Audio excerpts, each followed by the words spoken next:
Hey, welcome everybody. In the Loop with Tom Durrance, episode 48. Wow, thank you for your support. Thank you. Share the podcast, get the word out. I'm trying to make a difference, one new subscriber at a time. Good thing I'm on YouTube now. You can watch the podcast, or I'm on Spotify, iTunes, and a host of others if you just like the audio. But in any event, help me out, get the word out. Episode 48. Hey, let's just jump into this. Today, I'm kind of thinking about myself. I might be a little talk show host on a rant. So I'll try not to rant. So I'll simmer down a few times. Come on, somebody. But here's my subject matter today. I want to talk about customers or employees. That's a question. Customers or employees. So I'm asking you, I'm talking to leaders, I'm talking to pastors. How do you see people that you lead? Do you have an employee relationship or a customer relationship with them? Because they're two different relationships. I've owned a business. I've been self-employed for 17 years. Print shop, graphic design place in San Diego. I made a great living, but I had employees. I mean, I was legit. Workers' comp, payroll tax, unemployment insurance, etc. And I had customers. And the old adage is this: the customer is always right.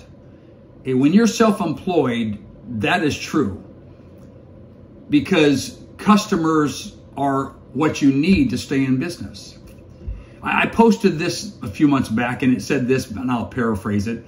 Hey, rather than measure success by the number of people in our church, why don't we measure success by the number of people we're kind to? Oh, come on, somebody, that's good stuff. Let me say it one more time. Rather than measure success by the number of people in our church, hey, I run 412. Yeah, sir, but how many people are you nice to? How many people are you kind to? You might, in reality, only be running 18. Hello? Here's what I know. Humanity has the propensity to be kinder to those who add value to their lives over those who add little or no value. It's true. Think about yourself. I'm not here to judge. I'm here to point out.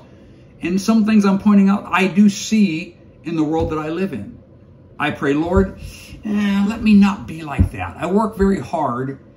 And somebody might say, well, you're not doing a good job. Well, to my point, think what it would be like if I didn't work at it. Come on, somebody. So let's lead her up. Let's leverage our influence, our godly character, and treat people with kindness. Come on, can you all say kindness? Very good. Say it again. Kindness. I know you're probably not saying it, but listen to me. Hey, if I run a church of 45 and I'm kind to 45 people, and somebody runs a church of 381 and they're kind to 32 people, I'm just saying, you're more successful, my friend. I think God's pleased with you more than the pastor, the leader, that is not kind to people. I don't understand. The older I get, maybe, and even in some positions, the higher up you go on the ladder, I've experienced, I wouldn't say everybody, so I don't want to paint with a broad brush, but I would say that some people are less engaging. Let me say it that way. That's probably diplomatic. Some people are less engaging, parentheses, put in the real word, than others that are working their way up from the bottom. You see, when you're on the bottom, you're kind to everybody. You want to learn from everybody. Pretty much you need everybody. But what happens when you garner a little success and you're several rungs up the ladder and you don't need everybody to do your job, to feel validated, to feel successful? You don't need everybody to prove you have a ministry.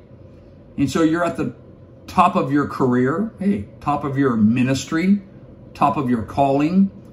Ask yourself, come on, be honest with yourself. Look in the mirror.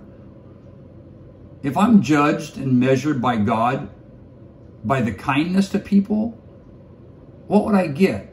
C+? B-?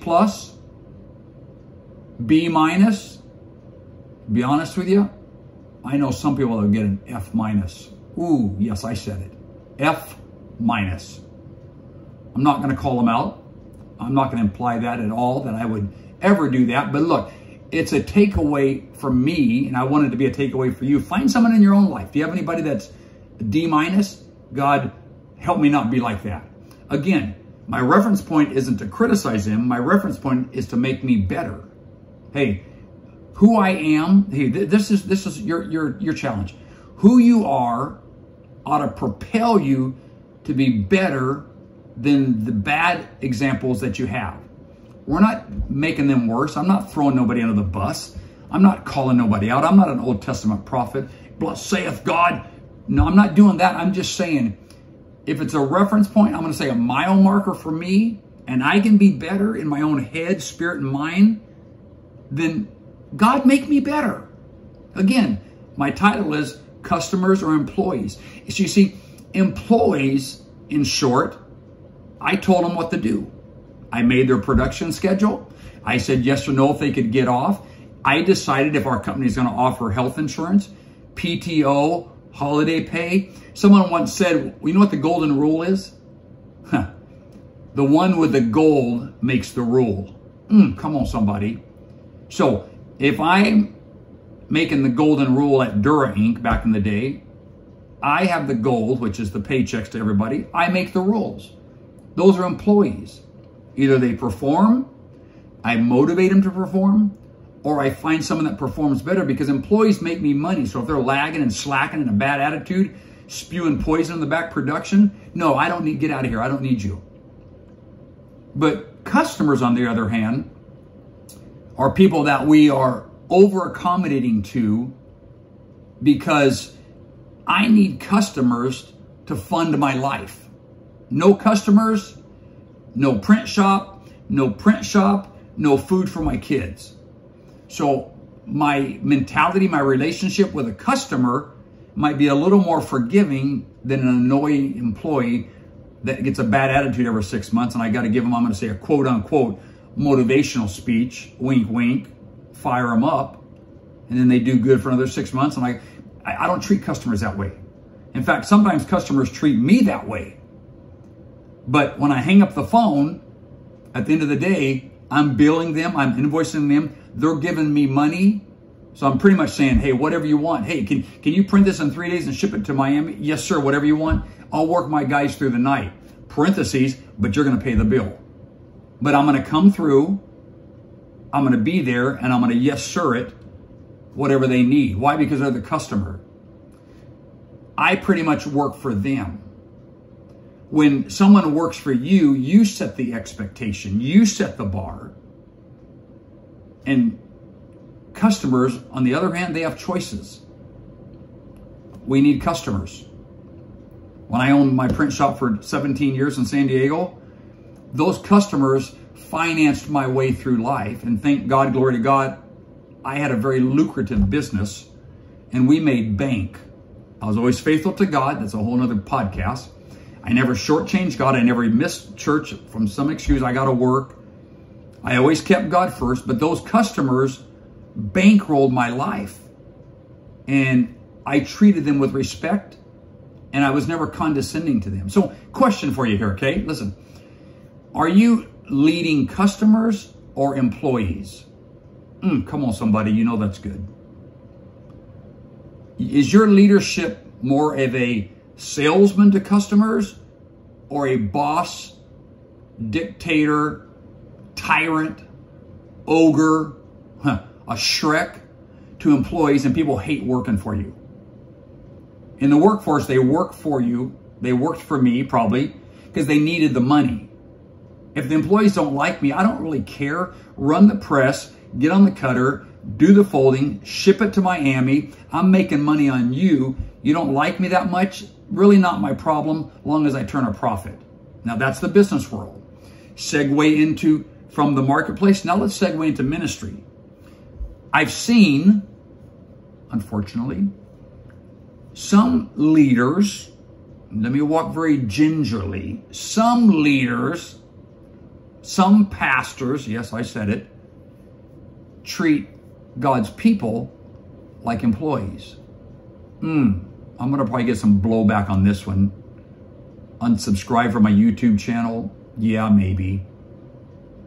Unsubscribe from my Spotify? Yeah, maybe. But here's the deal. We need to do better, folks.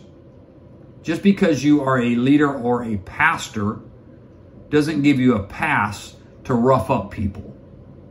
Just because you are in the top rung of the ladder and you make the rules because you have the gold. Hey, all of us have to lay down at night before God with integrity, honesty.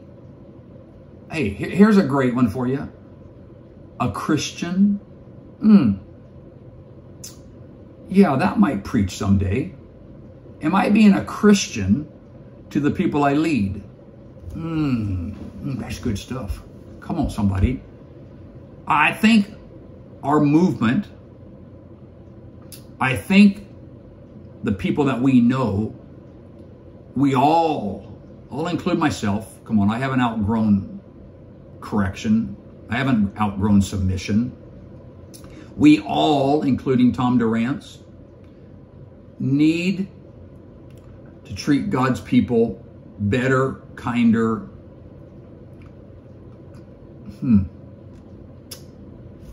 Think about that for a minute. Think about what I just said. Kinder, better, and see what God isn't going to do for us. When we, here's the deal. What is it? I'm getting all spiritual on you. Paul said in Ephesians, I'm going to guess chapter 5. Don't quote me.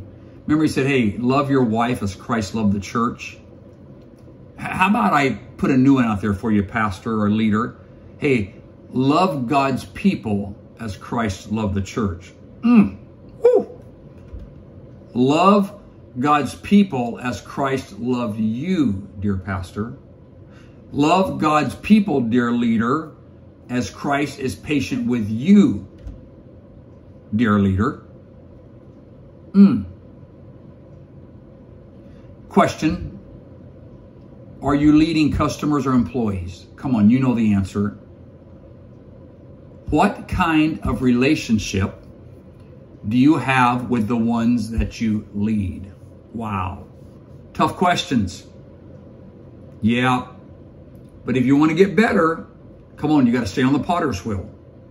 If you want that rock out of the lump of clay, you want that piece of hay, that twig, maybe we got to stop the potter's wheel and dig it out. There's a hole there. It's okay, man. I can just, I can bring it back. No one's ever going to know, but be still. Too often, unfortunately, the clay wants to get off the potter's wheel because it's too painful. Oh, here's, that preaches great on Sunday, does it not? Come on. Or it's too exposing. I don't want people to know that there's a twig in my clay. I don't want people to know that there's a rock there. So I'm just going to mask the rock with a little layer of clay. And hey, what's that bump on the clay there? Hey, don't worry about it. Hey, how about we just say, yeah, God's helping me become better. I'm going to be kinder. I'm going to be considerate.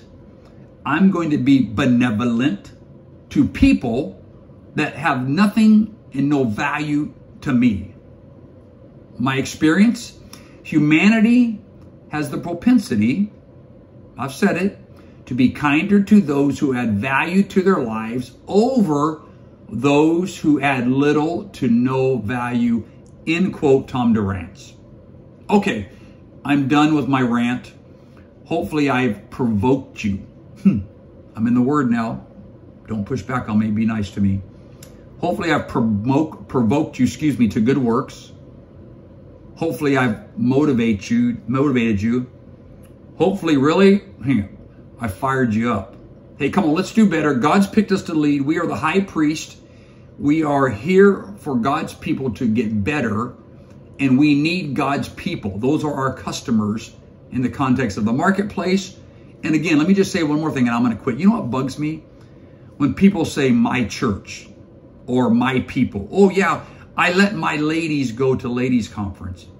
Dear sir, you don't own no people. Dear sir, you don't own a church. Oh, yeah, my church gave X amount to Mother's Memorial. No, you don't own a church. What do you say? I say our church.